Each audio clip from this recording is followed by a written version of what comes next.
Welcome everyone to this celebration of the Feast of Christ the King. I wanted to spend a little bit of time talking about kingship as Jesus knew it. When we think about king, we think about somebody in all kinds of affluence and expensive dress, a crown and an entourage.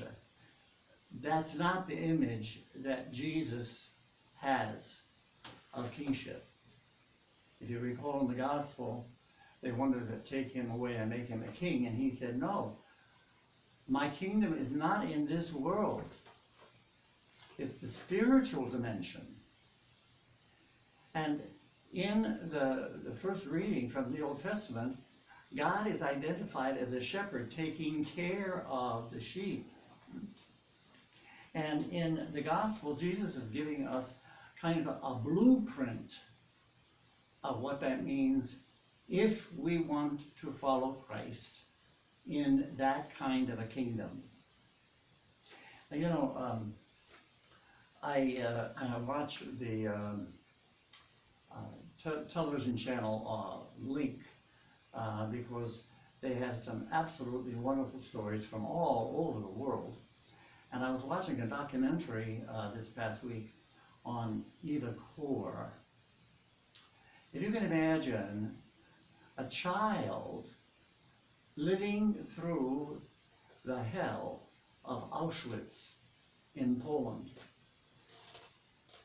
and seeing her parents and family slaughtered.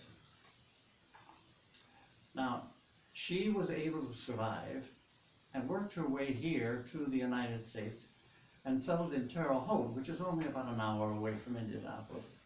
And she created a museum there. She does not want people to forget the Holocaust. But her message is, we must forgive.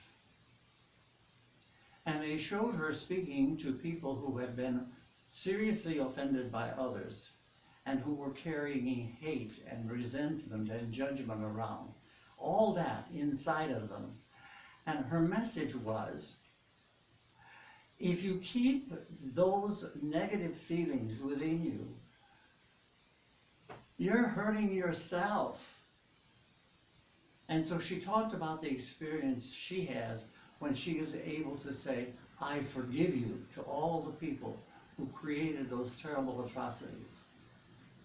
And one of the scenes is when she met one of the SS soldiers who was actually doing the killing.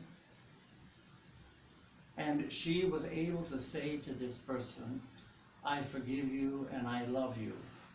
And they grabbed hands together and shared a few tears.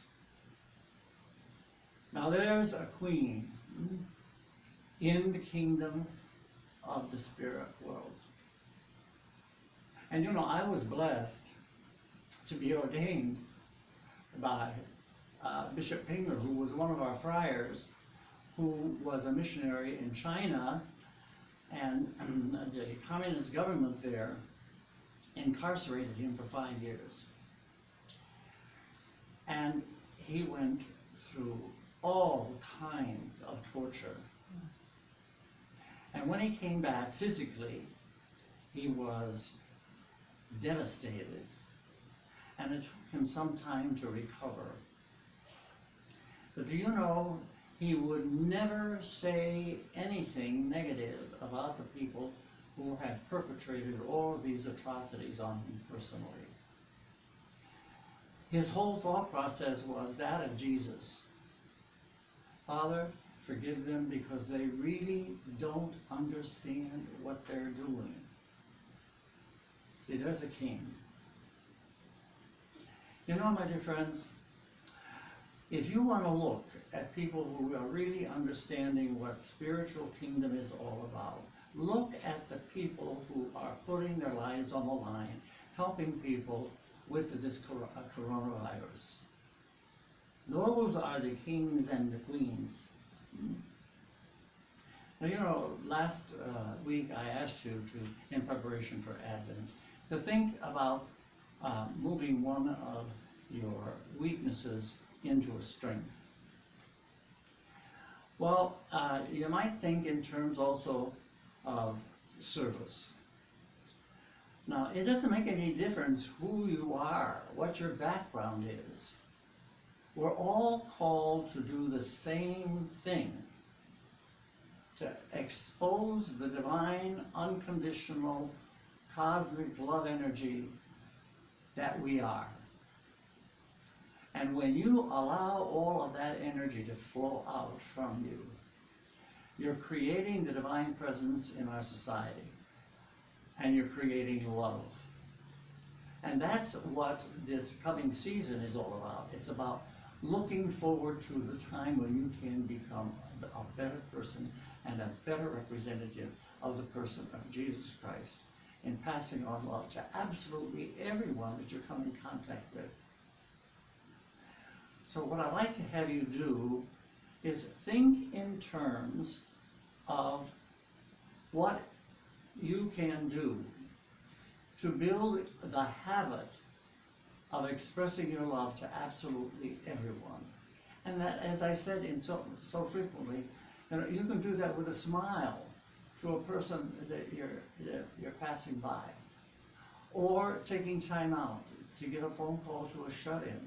These are simple things, but that's what the law of love is all about. It's about you giving away your love. When that happens, that's when you're going to find fullness here. That's when you're going to experience the kingdom. Please remember this. We are all powerful spiritual beings.